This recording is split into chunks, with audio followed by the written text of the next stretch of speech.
जय जय श्री राधे, जय जय श्री श्याम। मेरे YouTube चैनल में आपका स्वागत, अभिनंदन है। अगर प्राणी किसी भी प्रकार की परेशानी में, दुख में, मुसीबत में, संकट में यदि फंस जाए तो उसको क्या करना चाहिए? रामचरितमानस में एक चौपाई लिखी हुई है, माम विरक्षय रघुकुल नायक, घृतवर चापरो चेर कर सायको।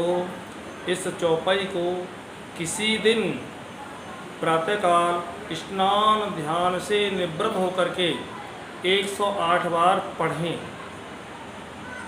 और भगवान श्री राम चंद्र जी के परिवार के साथ में, भगवान श्री रामचंद्र जी के परिवार की तस्वीर को सामने रख करके धूप जलाएं, दीप जलाएं और इस चौपाई का 108 बार पाठ करें एवं 108 बार ही फिर इसको हवन में प्रयुक्त करें, अर्थात इसी मंत्र के द्वारा, इसी चौपाई के द्वारा 108 बार सामग्री चढ़ाएं। तो इस तरह से यह मंत्र सिद्ध हो जाया करता है, यह चौपाई सिद्ध चौपाई बन जाएगी। और जब भी आपके ऊपर दुख, मुसीबत, संकट किसी प्रकार का आता है तो यह आपका एक रक्षा कवच बनकर तैयार हो जाएगा। और किसी भी जगह, पवित्र जगह बैठ करके हाथ मुंह धो करके और 5 बार यदि चौपाई आपने पढ़ ली है ये, तब हर प्रकार का दुख, मुसीबत, कष्ट, संकट वो दूर होने वाला है। इसलिए इस रामचरितमानस की चौपाई को ध्यान में रखें। यह असमय दुर्घटना को टालने में भी सहायक सिद्ध होगी एवं असमय यदि कोई घटना घटित होने वाली है तो उसको भी यह शांत करेगी। और इसी के साथ में आपको एक विशेष जानकारी देता चलूं। विशेष जानकारी यह है कि आप अपने दैनिक जीवन की ओर देखिए।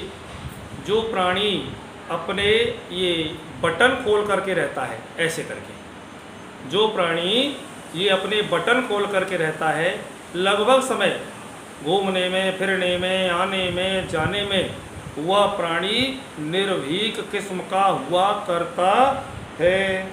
और करवट लेके सोने वाला, जो प्राणी करवट लेकर के सोता है वो लंबी लंबी योजनाएं बनाने वाला होता है। और जो सीधा सोता है, आप अपने जीवन में कभी अनुभव करके देखें, जो सीधा सोता है वो निर्भीक होता है, वो निर्भय होता है। और पैर पर पैर रख करके सोने वाला सुखी एवं जिसके घुटने पर तिल होता है वह पराक्रमी होता है। और जिसके सिर के बाल उड़ जाएं असमय, तो वह अभिमानी बन जाता है और वह सोचता है मन में कि यह सब कुछ जभी तक है जब तक कि मैं यहाँ पर हूँ। और अभी मैंने पिछले वीडियो में बताया था वस्त्रों के बारे में, रंगों के बारे में बताया, और उसी में एक पॉइंट मैं और जोड़ता हूँ।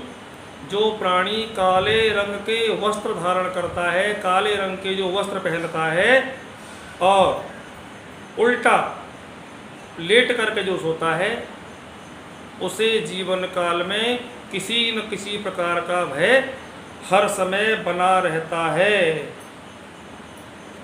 और स्पष्ट शब्द जो नहीं बोलता, जिसके मुखारविंद से जब जब शब्द निकलते हैं वो अस्पष्ट निकलते हैं या सामने वाला समझ नहीं पाता, वह अपने पेट में कभी भी कोई बात छुपा करके नहीं रख पाता।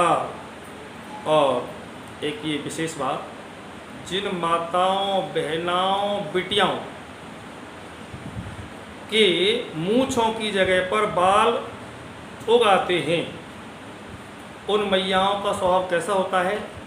उन मैयाओं का, बहनाओं का, बिटियाओं का स्वभाव होता है गर्म। वह अपनी हेकड़ी में ही रहा करती हैं और क्रूर स्वभाव वाली होती हैं। वे महिलाएं क्रूर स्वभाव वाली ही हुआ करती हैं। इस प्रकार हम अपने सोने बैठने उठने जगने से भी ये जान सकते हैं कि हमारा स्वभाव या सामने वाले का स्वभाव कैसा होना चाहिए या कैसा होगा। यह जो प्राणी भोजन करते समय जो जिसके चक चक की आवाज़ आती है तो वह प्राणी अत्यंत गरीब हुआ करता है।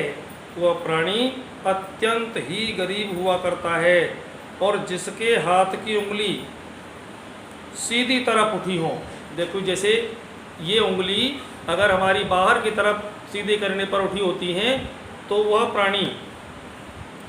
प्राणी ये जान ले कि मैं कितना भी किसी के साथ में भला कर लूं, लेकिन मुझे मेरे जीवन में मान सम्मान नहीं मिलने वाला। वो जीवन में कितनी भी भलाई और किसी के लिए भी कर ले, लेकिन उसे मान सम्मान प्राप्त नहीं होता। केवल तभी तक है वो आदमी का मान सम्मान जब तक कि वो तुम्हारा हित चिंतन कर रहा है, और इसके बाद में मान सम्मान नहीं मिलेगा। और इसी के साथ आज की वीडियो को मैं विराम देता हूँ। मेरे YouTube चैनल को लाइक एवं सब्सक्राइब करें और शेयर भी करें। मैं पंडित मुकेश शास्त्री, गली पंडितान, इगलास, और मेरा मोबाइल नंबर 97 20 26 57 96। ज्योतिष संबंधी किसी भी प्रकार की जानकारी के लिए कमेंट बॉक्स में लिखें और जानकारी प्राप्त करें। जय जय श्री राधे, जय जय श्री श्याम।